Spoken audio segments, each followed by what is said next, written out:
Hi, I'm Mary. And I'm Katie, and this is The Housewife Did It. True Crime Edition, Season 4. Welcome! Yeah, we have just spent the past 15 minutes trying to decide on a name for you people. Um, so please comment on today's episode and let us know what we should call you as our listeners, as a fan base, Call if you you. will. um, but we're back. Yeah. Hope you missed us because we missed you. Yeah. Um, we're gonna start with real-time true crime. Mm. In obvious real-time true crime, ICE shot a woman in the face A through her homicide front occurred. windshield in Minneapolis, and despite the fact that she was a white married mother of three who was simply exercising her free speech by supporting her immigrant neighbors, the Republicans don't seem to be invested in mourning her. I don't know about that. It's kind of weird, In kind of fact, are suspicious, but actively smearing her name. right, Mm-hmm. for sure, for sure, for sure. Yeah. Um, I think, um, when your last words are, "It's fine, dude, I'm not mad at you," yeah. and his words following murdering you are, "Fucking bitch," Mm-hmm. feel like we've got it. I know, like, call me crazy. Mhm. Yeah, and I think I've seen a lot of people say this, but like, truly, I think for people who want everyone to like accept ICE for like what they are, Mhm. and like, you can't see my air quotes, but like, If you're push on this YouTube, you narrative, can. yeah, like pushing this narrative that like the ICE officers are just doing their job. They're supposed to be arresting people who are here illegally, blah, blah, blah. Like, if that's the narrative you want to push, that, like, they're just trying to protect their community or whatever, then, like, how easy would it be afterwards to be like, this is not aligned with our training and Mhm. our, like, vision of what protecting the community is supposed to look like, Mhm. and instead we are able to see it for what it truly is, which is like a witch hunt of brown people and people who believe differently than Republicans, Mhm. because they're saying that he did nothing wrong. Mhm. And like, I think that like, not that I'm surprised, but like, that hurts their like agenda even more, to Mhm. say like, no, yeah, we want them to kill people if they have Yeah. to, like, that's And fine, citizens. and Yeah. they'll kill you if they have to, like, don't Yeah. stand in their way. Yeah. I That's think crazy. from like a crime like law enforcement perspective, like people might like are arguing that this woman was either trying to run over the ICE officer, in which case use of force laws require that that officer do everything he can before using deadly force, which would have been take two steps backwards, Right, right, right. which he Not did. lean over the car. Which he did. We saw that he did because he didn't get hurt. So like, there's that like there's actual use of force policies that were broken here, but also the other argument is that she was trying to like evade arrest and leave, which is also not a justification for Right. deadly force use. Um, but also ICE, I think we have to keep in context that ICE's job is not to arrest and detain US citizens Right. who have traffic violations. Right. So if she's parked in the middle of the road, okay. Like maybe you snap a picture of her license plate and you like tell the Minneapolis police. I mean, kind of Right. seems silly, but like whatever. But like ICE's job is Right. not to arrest US citizens for Yeah. crimes at all. Yeah. That's not their job. My So yeah, like my honestly, even if they saw a crime happening, like their job would be to like get police on the scene. yeah.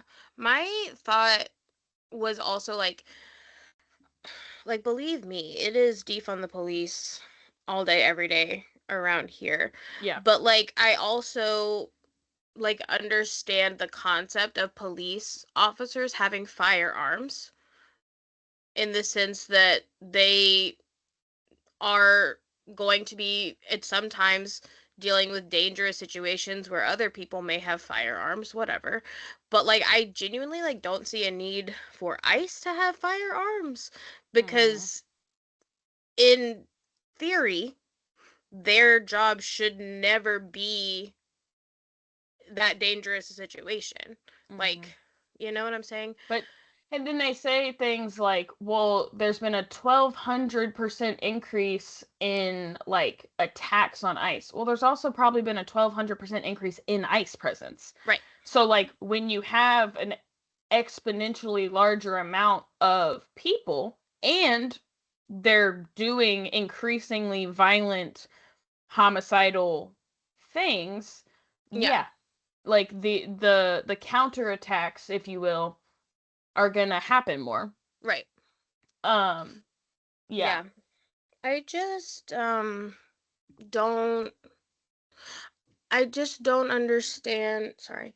Um I just don't understand like the idea that the same people who are like I don't care if you are going to die on that emergency room bed giving Mhm. birth, you have to have that baby, whether Mhm. you're 10 years old or not, are the same people who are like, well, I mean, if you're driving your car by an ICE officer, like you might get shot and like you just have to put up with that, you I know? think it makes perfect sense that those are the same people. I think it makes sense in the fact They that don't care I that you died. know what those people believe, but I Mhm. think that their logic behind Mhm. one Mhm. should be their logic behind the other. Yeah. I also think like that I don't know how much longer they can um push this as the Christian party and like deny the fact that the Bible literally says so many things about supporting your foreigner neighbor Mhm. before they finally have to admit like you know what actually I don't believe in Jesus' teachings and like Yeah. I'm okay with that and like some of them have I I've seen some people like call into Dean Withers and say like I've given up my Christianity to follow Donald Trump and like I'm sure that's the minority but Mhm. like at some point like you I mean you just got to admit like Yeah. that's not what you believe and it's not okay but like Yeah. it you could just say it. Yeah. I think that like ultimately what we should all like recognize, and like my little soapbox to you nameless listeners, we're working on it, is once we've reached a point where the message is comply or die, Mhm. this isn't freedom. Yeah. So But also like like we reached that message so long ago, yes, but like it's unfortunately. right in your face Yeah. now all the time. And I think that like and I think what my point is kind of that like the ICE supporters would Mhm. argue that like if you had just gotten out of the car like they asked you to do, or if you had just done Right. XYZ. But like that's not like how freedom Right. works. Is that Also like like you have to follow instructions or literally get 3 bullets to the face. yeah. So Also it's like a very like know your rights situation and as a US citizen, she has the right to not step out of her car for immigration control. yes, but knowing your rights doesn't I matter, know. I I know. guess. I'm just saying If like along the lines of like this is sure. tyranny like Yeah, she did not do anything wrong by not totally. stepping out of her car. Yeah. And her wife said, come find us tomorrow, like Yeah. whatever you're doing with our plates information, that's fine. Like we'll Yeah. handle that another time. But like and like they simply thought like okay, they're gonna like bug us again about this Yeah. traffic violation. But yeah. Anyway, Hmm. um, might have to edit a lot of that out because I just be talking out my ass when I have a lot of feelings. Mm. Um, yeah, I had to go. I went to my psychiatrist yesterday, and last time I went to my psychiatrist, we talked about how I am depressed because of like the state of the world, and I was like, what a week to come back to you. Mhm. Because she's Mhm. like, are you feeling any better? And I was like, I'm not. I am Mhm. not. Yeah. Um, all right. You and I are about to take a little journey together, and that journey spans all the way back to Chowchilla, California in 1976. Do you know about this? No. I I mean, mean, I not based on that. do you know about the Chowchilla bus kidnapping? No. I'm beginning to believe that you actually don't consume true crime content I don't anymore. or ever have I because you know have, nothing. but I do not any. All right, here we go. On July 15th, 1976, 55-year-old Ed Ray was driving a school bus loaded with children home from Dairyland Elementary School in Chowchilla, California. Although it was summer, the school system had set up a summer session that was mostly like field trips and like activities. And on this day, the kids had been visiting the Chowchilla Fairgrounds swimming pool. The kids loved this summer school session. They were able to do arts and crafts, ceramics, water sports, swimming. Um, the kids on the bus that day, they all were wearing like swimsuits under their t-shirts. Like it was just such a chill vibe for them. Some of the kids had even started a petition to extend summer school by 2 weeks because they were enjoying it so much, which is cute. But also like they clearly don't know what that means for their teachers. Mhm. Um, at around They 4 said, p.m. "We don't care. We're organizing. We're forming a union, Yeah. and then you have to um, do what we say." right. At around 4 p.m., a van cut the bus off and then parked in the middle of the road so that they couldn't drive past. And when Ray stopped the bus, three men with nylon stockings covering their faces, armed with shotguns, got out of the van and climbed aboard the school bus. One of the students thought it was a joke and he threw his hands up and said, "We didn't do it," which is kind of sad. Mhm. But it soon became clear that this was a serious ordeal, was like actually happening. Um, some of the children ducked down behind their seats. Many of them began crying. Most of the children on the bus that day were between the ages of 4 and 8, but there were also quite a few 9 to 11-year-olds. And many of them were like siblings or cousins riding home together. The oldest child on the bus that day was 14-year-old Michael. It was actually Michael's first time riding the bus. Mm.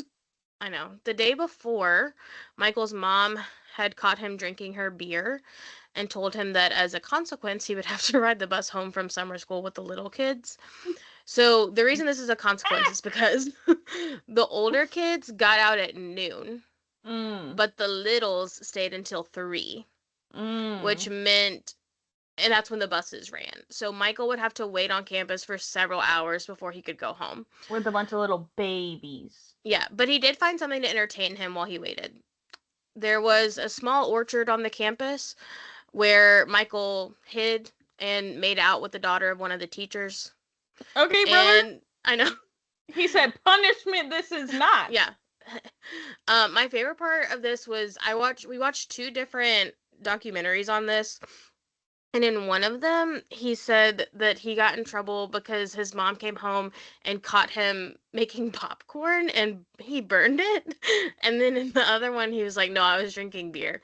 Mm. It's like very different. Mhm. Um, since he was macking, he was distracted when the buses began pulling off from the school. So he ran to the last bus just before it left and asked Ed Ray if he could catch a ride. Like most of the kids at the school, Michael knew Ed, Ed was a local farmer, but also a longtime bus driver for Dairyland. He knew all the kids and their families. He like hugged them as they got on and off the bus. He was friends with their parents. So he was more than happy to drop Michael off at home. So understandably, Michael is now on this bus with armed gunmen thinking, what are the fucking odds that this happened? He said, they are looking for me. What the fuck? It's like okay. He's like, actually, I've never ridden the bus before. Is this normal? Bus Does protocol? this happen every day? Yeah. Is this like a skit y'all like to put on? Are we hazing me? Yeah. For my first time on the bus? One of the men pointed a gun at Ed and demanded he let another of the men drive the bus, while the third man followed in the van.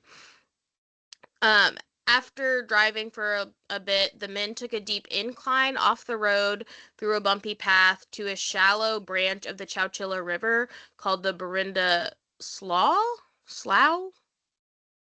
I don't know how to say it. Where they had hidden a second van. There, they drove the bus up to the back doors of the original van, which was white. That's important. Okay. Not really, but like they're different colors, so this is how you know which van it is. Variety pack of vans. Yeah, and they ordered all of the children on the right side of the bus to stand and walk out of the doors of the bus and directly into the back of the white van. So like think about boarding a plane. Like they didn't step on the ground; they stepped from bus to van. Wow. Yeah. Next, they backed a green van up in the same way and ordered the children on the left side of the van to get inside. They hid the bus in the wetland area they had stopped in and then forced the group. No, they already forced the group into the van. Hiding a bus is kind of big work. Well, they didn't hide it super well. Okay, good. They abandoned the bus. I was like, wait, I'm impressed. Yeah. Both vans had been insulated with soundproof plywood paneling, and the windows on the back doors had been painted black, so Ed and the children had no way of seeing or hearing their surroundings as they rode in the vans. Oh, see, I wasn't even thinking about the opposite effect of the soundproofing. Like I'm just thinking like, so no one outside hears people screaming, but they literally can't hear. Yeah. Interesting. It's like a sensory deprivation van. Yeah. It's literally what's Special Forces. Yeah. They drove around the San Fernando Valley for 11 hours without the chance to use the bathroom, eat, or drink. See, this is what Sherry Papini said happened to her. One 10-year-old girl said that she had to pee so badly that she began to cry from the physical pain, but she was too embarrassed to pee on herself. So her little 10-year-old boyfriend peed on himself and then told her, I know, I cried, and then told her to go ahead and not worry about what anyone else thought. I thought you were going to say he peed on her, and I was like, yeah, that doesn't help. No, but he's like, look, it's just a lot of pee on you, but that's so cute. She's recalling this so tenderly, but at one point she said, and then he put my hand on his lap and was like, now you can go. And I was like, don't put my fucking hand in your piss, please. But also in the moment, he's just no, it's we all have to fucking pee. Yeah, you know. And honestly, it's and then when they pull us out of this bus, whatever the fuck, or this van, whatever the fuck they're gonna do with us, well, now we have pee all over us. Yeah. And they have to touch it too. Honestly, everybody pee. Yeah. As they rode on and on, the ride became bumpier and twistier, and many of the children began to feel carsick. Relatable. The kids prayed together, they sang together, they cried for their moms. A lot of them began to look to Michael, being the oldest child, as the responsible party in their van. One of the 4-year-olds named Monica clung to Michael through the whole ride. She asked him if she would ever see her mommy again, and he told her she would, but later he admitted that he didn't know if he meant she would see her at home or in heaven. I know. God. Another child recalled the group singing "If You're Happy and You Know It," but no one clapped. I know. Then why even sing? Why did you pick that song? Oh my god, it's literally freaking Michael Rappaport. If you're a trainer and you know it. I know, Okay. no, literally, I'm like writing this, watching that show, and I was like, what? um, the kidnappers drove the two vans to the California Rock and Gravel Quarry in Livermore, which is only about 110 miles from the fairgrounds where the kids had spent their field trip that day. In other words, not a fucking 11-hour drive. Mm-hmm. So after driving basically in circles for 11 hours Mm-hmm. with these kids, in the early hours of the morning of July 16th, they drove the vans into a makeshift tent they had crafted out of tarps. They began taking the children out of the van one at a time and had them undergo a sort of processing in the tent. They held them at gunpoint as they took things from some of the children, a purse, a pocketbook. Some of the girls were forced to give up their shirts and only wear their bathing suits. Um, Only one girl said that in the documentary, but then in the pictures of them after they were found, several of the girls were in just bathing suits. Okay. Um, they asked each of their children, not there. They asked each of the children for their name and age and wrote them down on a list on the back of a Jack in the Box hamburger wrapper. Michael offered to go ahead of the younger kids, but they begged him to stay with them. They were like more scared of him leaving all of them alone in the van than them going one at a time out of the van. In the end, Michael and Monica were the last two kids in the van. Michael refused to be the one to hand Monica over to these monsters who had taken them. And keep in mind, they had no idea what was happening to the other kids. They just watched as each child was carried away and then not brought back. So when it was between him and Monica, he jumped up, leaving Monica as the last child in the van. Each child was made to climb into the ground via a ladder and hatch into a makeshift underground bunker. The bunker was a truck trailer that the kidnappers had buried under the area of the quarry and converted into a survival bunker.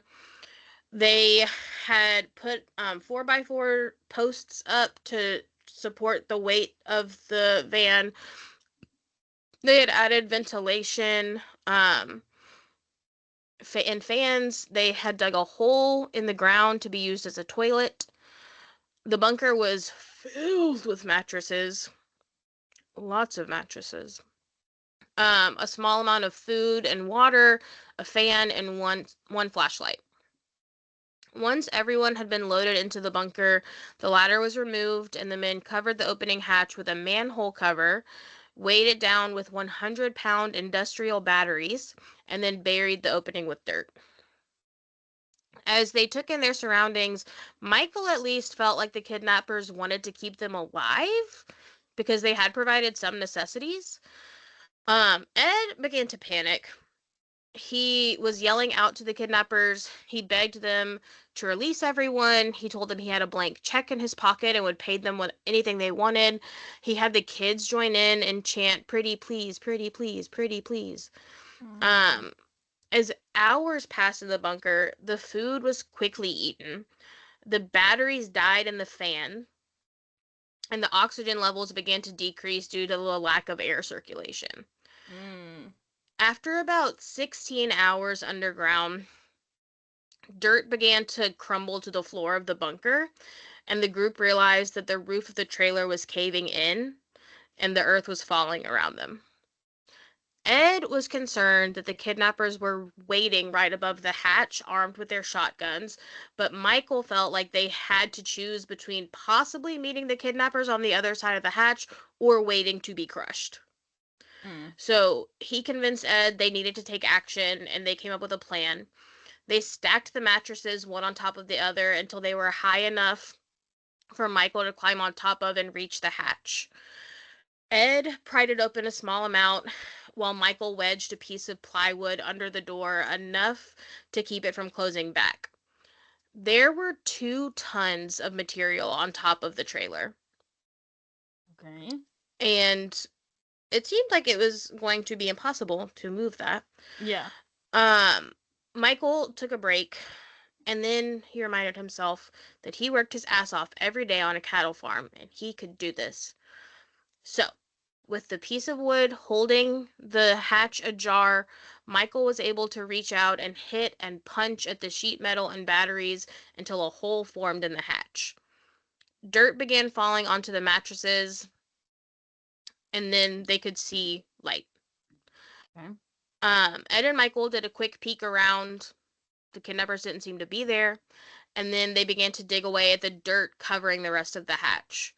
18 hours after being buried alive, Michael emerged from the prison, and Ed handed him each of the children one by one until they were all free. Ed told them to be quiet as they began to look for help. They ran in a line to the nearest shelter, which was a guard shack near Shadow Cliffs Regional Park. As soon as the quarry guard caught sight of the group, he knew who they were. Okay. So, on that afternoon of July 15th, Ed had actually managed to drop off a few kids before they were met with the kidnappers. But then, when more and more kids were not arriving home, the parents naturally began to panic. They called police and reported their concerns, and soon the missing children and their bus driver were all over the media. Michael's mom had made him a tomato and bacon sandwich for him to have when he got off the bus, but when he hadn't arrived by 4:30, she called police to report her concerns that something may have happened to the bus. She also is like, is this normal for buses to just Yeah. disappear? I don't She's know. like, maybe they just go on 11-hour detours. I don't know. I mean, it had only been like 30 minutes. Sure. The police operator that took the call felt pretty sure that it was something like a flat tire or like a mostly minor inconvenience. Yeah. This town had truly no crime at all. And this was like the Police, 60s, you said? this is the 70s. Okay. And So it's like, it's a very rural town in California. okay. So it's not like we're not gonna be like texting our parents and be like, got a Right. flat. Like, Right. you would have to Yes. just wait. Yeah. So police dispatchers said that it was actually normal for the phone to not ring even one time during a night shift. Oh. Like, that's how little crime they had. Pop off, Chowchilla. I know. The town had more churches than bars. Like, it was a very small town. They did not have a lot of problems. By 6 p.m., when parents were still calling to report the bus missing, police began to realize something was very wrong. They had not found a bus with a flat tire anywhere. They were like, what the fuck is happening? The sheriff of Chowchilla immediately jumped into action using every resource he could find, which they did not have a lot of. An all points bulletin was put out immediately, but since the bus was heading back from a summer session, Ed wouldn't have taken a set route like he did throughout the school year because he has different set of kids. Sure. Like during the school year, you have like a neighborhood. Right. You know, but now it's probably just like, I got to get all these kids home. Yeah. Especially because Michael just jumped on whichever Right. bus he could. And also so it doesn't the seem 70s. super. Yeah. So that meant that police had a much wider area to search for the bus and the kids. They drove all around the San Fernando Valley, and eventually the bus was found abandoned at 8 p.m., which was even more confusing and concerning. They expected to find children on the bus. Some of the parents said it seemed almost like the kids had been abducted by aliens. Like, how did this happen? Mm-hmm. The sheriff asked a local aviator to help lead the air search since the sheriff's office didn't have their own planes. That aviator then enlisted the help of a second pilot friend, and they took their 2 planes up and flew over a 50-mile radius of where the bus had been found. The sheriff then called the governor of California, all nearby police agencies, and eventually the FBI. He said, I am not equipped for this. Even President Ford. I looked it up and immediately typed it, and I still wrote the wrong name. Even President Ford became involved in the search to bring the children home. This kidnapping remains the biggest mass abduction in U.S. history. So, like, imagine in the 70s when everyone was a little more rose-tinted glasses, like, how big a deal this was. Yeah. When the quarry workers came upon the group of children and bus driver in the rock quarry, they set off the quarry alarms and called police. When police arrived, they took the children into a barn to take photos of them for evidence. Then they took them to a prison nearby and gave them apples, cartons of milk, and prison jumpsuits to change into. Also, like, these children are tiny. And so, like, there are pictures like in these prison jumpsuits, and like the pants leg is like trailing behind them on the ground. One of them was like, I swear there were like 10 feet of pants leg under me. They noted that the children seemed to be mostly unharmed and healthy, but they were absolutely filthy and covered in dirt. One of the boys was given a cup of water and just dumped it on his head to try to clean himself. He kept refilling it and dumping it on himself because they just had so much dirt on them. Police reported that the kids really seemed to be in high spirits. They are smiling in their pictures. And when the investigators asked them who would like to speak to them first, they all eagerly raised their hands and said they wanted to tell them what happened. Which is like cute. So children of them. They were sent on a Greyhound bus back to Chowchilla, where they were reunited with their families. Michael's mom recalled how she had heard the news announced from the TV in another room, and she thought she heard them say the Chowchilla kids had been found. So she ran into the living room, jumped over the coffee table, and turned the volume up to be sure she had heard it right. Michael was stopped by reporters and tried to give them his story, but the principal of the school grabbed him and pulled him away. And after that, all the kids were sent home with their families, and Ed stayed to do a press conference. And this kind of became the start of a misrepresentation of who the hero was in this story. The town kind of assumed that Ed, being the sole adult, had been the one to save them from the dire situation. If you go on the Town of Chowchilla website, there is a page dedicated to Ed Ray. And it says, like, local hero. And the kids agreed that Ed was, like, certainly a big part of keeping them together, safe, cared for, but Michael was the one... He did his job as an adult. Yeah, but Michael was the one who got them out. Okay. Some of them even felt like God placed Michael on their bus that day because he knew that Michael could save them. He said, Michael, I'm going to let you make out with a girl and let you save the day. The town had a parade for a new local holiday, Ed Ray Day, where Ed and the kids rode on a float, and Ed was presented with an award. The children tried to tell... And Ed didn't say, no, was it me? He did not. The children tried to tell the press about how Michael had been the hero that day, but no one would listen to them. Yeah. And this hit Michael pretty hard. He felt upset for not getting credit, but then he felt really guilty for wanting credit when he thought he should just be grateful they got out at all.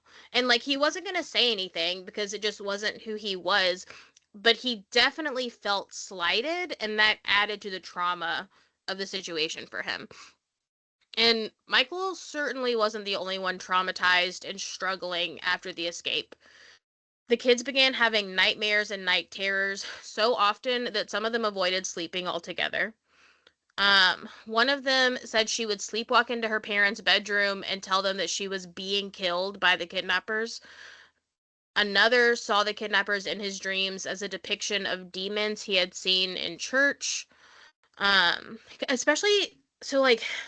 they said, like, literally the scariest part of all of this was the nylon stockings on their faces because it squished, like, their noses and their mouths up, and it made their eyes look like holes, like just hollow holes. Yeah. And so, like, he's like, that's how I was always, like, shown demons to look, is, like, they have these big, dark eyes, and, like, they just all blended together in his dreams. Yeah. Michael's mom would hear him screaming all throughout the night, and the parents were told not to wake them or console them during the nightmares because it was rewarding bad behavior. Oh. And and that if they ignored them, the nightmares would stop. Okay. Yes. One little girl said that when they would drive past any sort of van, she would shout out to her mom to keep driving and not stop for them for any reason. Siblings that had been on the bus together began to notice differences in one another. One boy said his sister had stopped hugging him and saying she loved him and spent most of her time locked in her room. Even those not directly affected by the kidnapping had become paranoid. Families in the area were afraid to let their kids leave the house, children were afraid to sleep near windows, and the school offered absolutely no counseling and said they couldn't see anything wrong with the kids.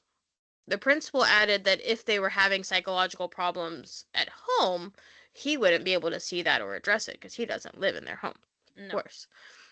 Instead, they decided the kids just needed a little getaway. Oh. The local Another field trip, please. they said let's put them on a bus. Yeah. The local Lion Cubs group paid for a trip for all of the kids and their families to go to Disneyland.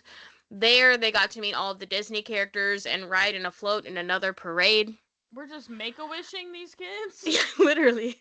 And like, it's like Lion... the opposite Make-A-Wish. It's like, well, you almost died. So, here you Lions Cubs are like Boy Scouts, I think. So like they're also kids. So like it's nice that they thought that that would be kind, helpful, whatever. Yeah. But what the fuck? When the children were first rescued, a child psychiatrist came in and interviewed them and predicted that at least one of the children would have problems as a result of the incident. But with no one offering them any support, all of them began to have problems. Eventually, a child psychologist named Dr. Lenore Tur came in and proposed a research study. She called it the Chowchilla study, and she wanted to counsel and study the children to see, this is how she put it, to see what happened to children who had been scared to death but didn't die. Okay. I said, what the fuck does that mean? Yeah. She found that the children had really dark ideas about their future. Most kids and most adults really tend to think they're indestructible or that death is some far off hypothetical, and these kids were catastrophizing. They felt like death was imminent and they were terrified.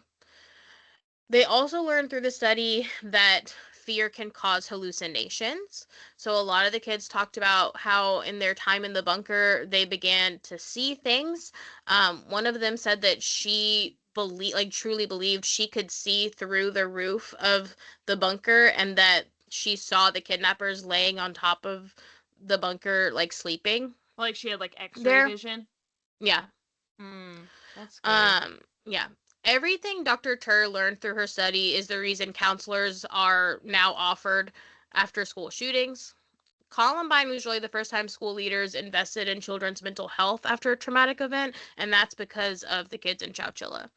Yeah, I was going to say, I feel like we've reached a point where we don't have to see kids suffering the effects of these things. Right. We just go, that's the type of thing they probably are going to suffer effects from. You know, like, we just kind of know, like, how would you not have PTSD from being kidnapped? Exactly. So, yeah. After Ed and the children escaped that day from the rock quarry, police at least had a crime scene to work with. The town's homicide detective, their singular homicide detective, was sent to the burial site and brought along a team to help look for any clues that could lead to the kidnappers. When they arrived at the scene, they were originally dumbfounded by what they were looking at. Like, obviously, they knew it was some kind of bunker, but they couldn't figure out, like, what it was. They had to go down in it and, like, kind of, like, look all around. And finally, they pieced together that what they were looking at was a moving van from the Palo Alto Transfer Company. They were able to tow the van out of the hole and take it into custody where it was able to be more thoroughly investigated. A And moving in a van. not scary way. Okay. The next step was to identify and locate the perpetrators, obviously. Mm-hmm. The kids helped create sketches of what they remembered the kidnappers to look like. And when I say that, they both described them to sketch artists, and some of them drew the sketches themselves because Good. they're heroes Yeah. and angels. Mm-hmm. Um, Honestly, make police, children sketch artists. yeah. I mean, also though, like, not the children's one, but like the sketches, the the sketch artist producing this truly is like the best sketch I've ever seen in my life. Like, Mm. I was like, that actually looks like a person. Mm-hmm. I don't think it looked that much like the people who did it, and also Mm-hmm. like they didn't see their faces. Mm. But I was like, this is the only sketch I've ever seen that does not look like a cartoon, Mm-hmm. Mm-hmm. and a bad one at that.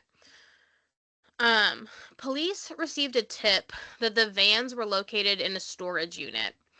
When they arrived, they found one white van and one green van that matched the description of those involved in the kidnapping. Ed Ray was brought in to ID the vans and confirmed that these were the vehicles they had ridden in. Along with the vans, inside that storage unit, police found several mattresses that matched those found inside the bunker, a shotgun that matched the description of those the kidnappers had used, and lumber that matched the 4x4s that had been installed in the bunker to attempt to support the weight of the covered hatch. Police also found a diary with strange symbolic writing and a Cadillac that had been completely spray painted matte black. Mm. As the investigation began, the Chowchilla Sheriff's Office truly had like so much support. So keep in mind, this is a teeny tiny department in a teeny tiny rural town where crime is essentially unheard of. And in fact, the sheriff's office only had one phone, and it became so jammed with calls that they kind of ruined the full plot the kidnappers had come up with.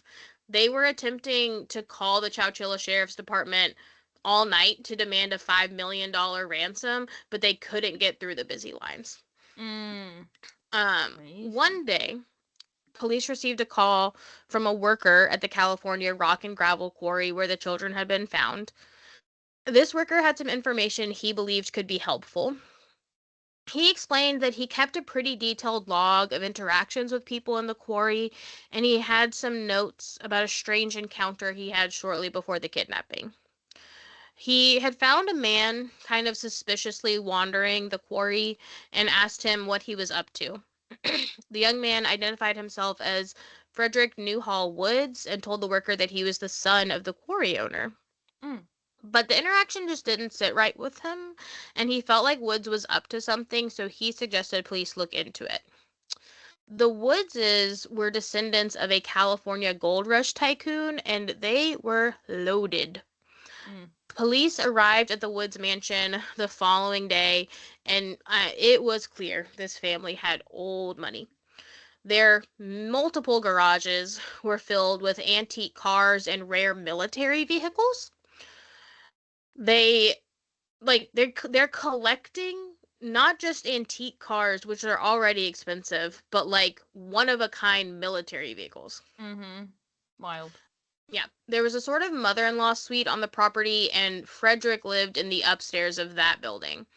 When police went into his bedroom, they found a kidnapping plan written out on yellow legal pad, a draft of a ransom note, and the jack-in-the-box bag with the names and ages of everyone who had been kidnapped. Police asked Fred Woods, Frederick's father, where his son might be, and he was very cooperative with police. He wasn't sure where his son was, but he made it pretty clear he wouldn't put this past him.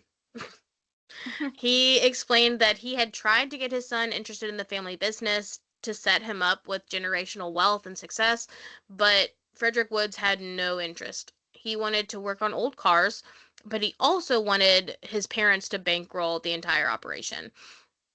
Woods' parents had for a long time supported him financially.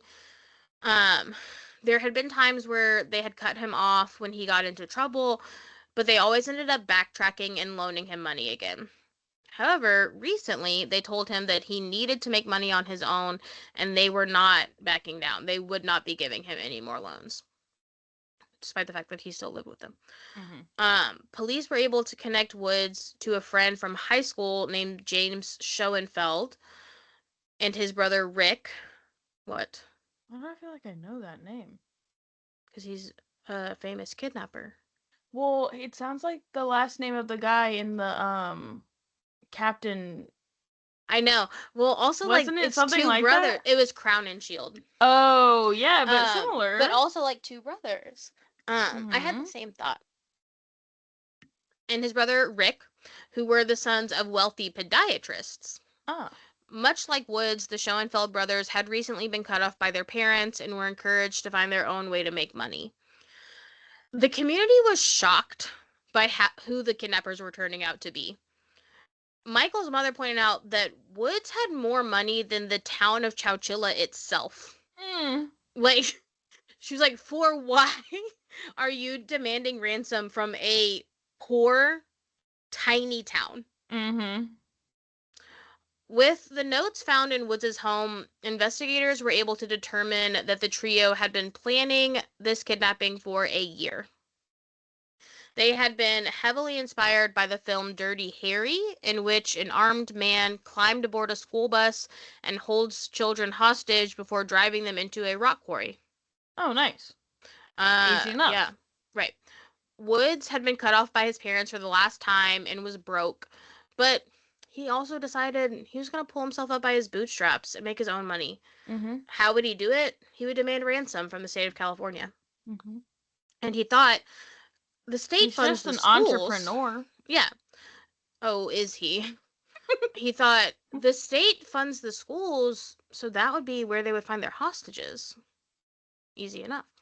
Police had been able to decode the symbols on that note found in the storage unit and determined it was a letter Woods had written to himself in which he asked questions about what could possibly go wrong with this plan and what could happen to him if they were caught.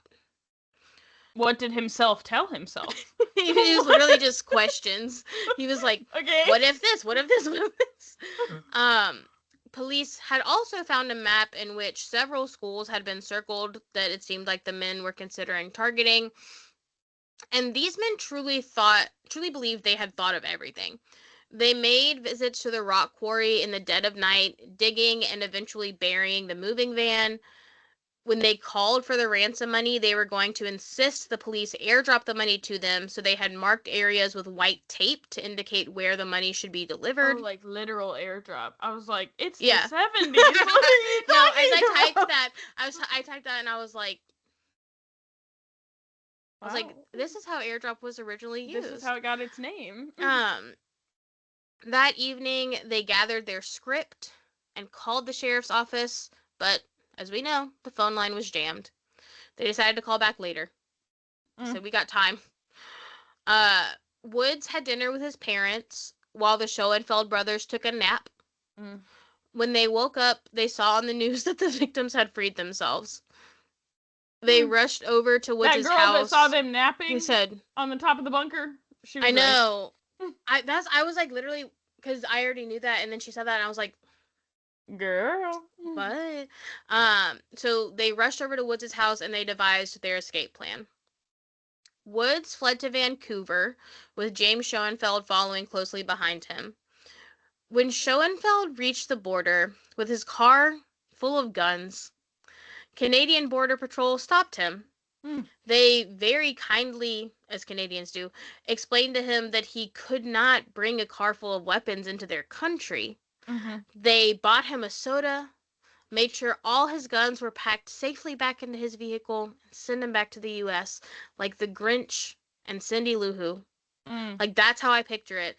Is like, pats him on the head and says, now go rest. I'm just taking this to my workshop. He cleared the car of the weapons and tried again. He came back. However, when he got to the border, Border Patrol did a thorough sweep of the vehicle, a more thorough sweep than he must have done, and found a firearm that Woods had hidden inside the car and turned him around once again. By this point, Rick Schoenfeld had already turned himself in, and James didn't feel like running anymore, so he turned himself in too. Cool. Woods was quickly found and arrested in Vancouver and was sent back to California. He went into custody without issue, but was very cocky and dismissive throughout his arrest. Now, understandably, the residents of Chowchilla hated these men. They were calling for them to be hanged, and they were crowding around the courthouse every day of their trial. The threats became so intense that the police had to station snipers atop the surrounding buildings as the kidnappers entered court each day to keep them safe. All three men pleaded guilty to kidnapping for ransom and robbery, but refused to enter a guilty plea to the charge of infliction of bodily harm. The defense argued that the children only had scrapes, cuts, bruises, and UTIs as a result of the incident, not broken bones or deep wounds. They asserted that mental harm was not bodily harm, and that, which, like, the child psychologist was like, is your brain not a part of your body? And I was like, okay, yes, but, like, there's that's the reason they call it bodily harm, is because, Anyway. And they said the men should be found innocent of that charge. Okay. These brave children were brought in to testify about the harm this incident did to them, knowing they would have to sit across from their kidnappers as they did it. In an interview on his way out of the court proceedings, Ed Ray said that the men should never be released from prison because for 36 hours he and 26 children didn't know if they would ever be released. All three men were found guilty of all charges and were given the mandatory sentence of life without the possibility of parole. Their legal team swiftly filed an appeal, and the appellate court judge agreed that mental harm was not the same as bodily harm and reduced their sentence to life with the possibility of parole after 25 years. The kids said when the initial verdict was announced, they felt such relief, like this was the only way they could truly feel safe, and this felt like a slap in the face from the legal system. After 25 years in prison, Woods and the Schoenfeld brothers were eligible for parole. Every 5 years, the children they kidnapped, now adults, had to go to their parole hearings and remind the parole board of the pain and mental hurdles these men put them through. Some of them went to every single parole hearing, acting as advocates for the entire group, because some of them could not do it. It was too much for them. Yeah.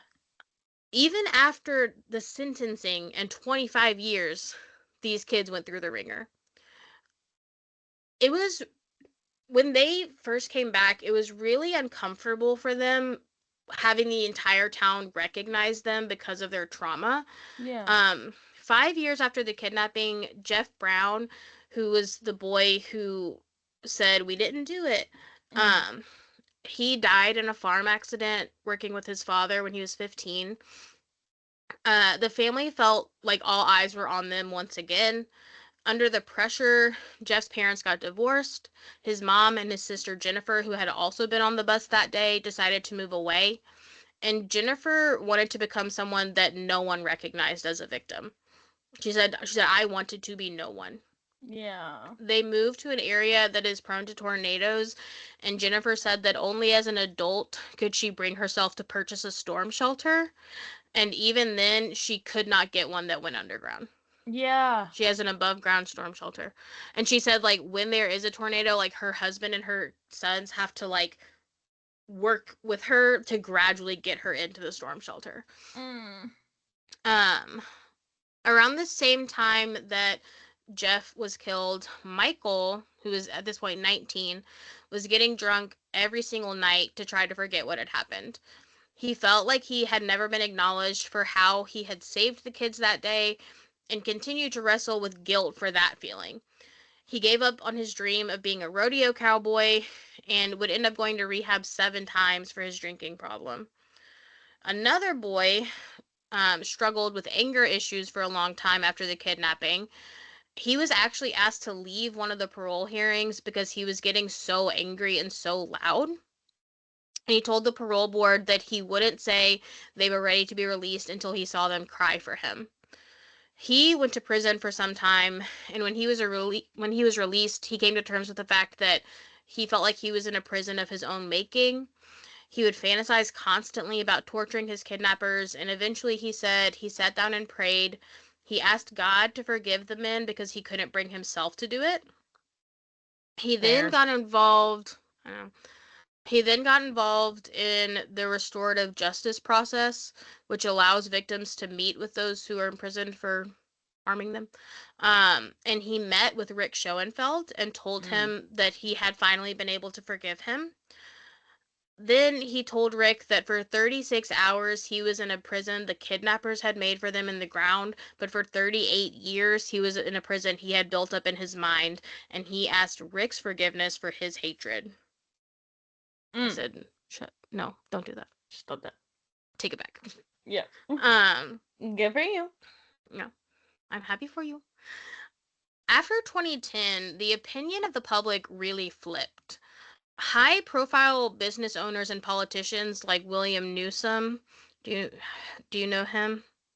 Great, he's Gavin Newsom's dad. Oh, cool. Began to defend the kidnappers and hold rallies to support their parole. I must point out, Gavin Newsom does not agree. Cool.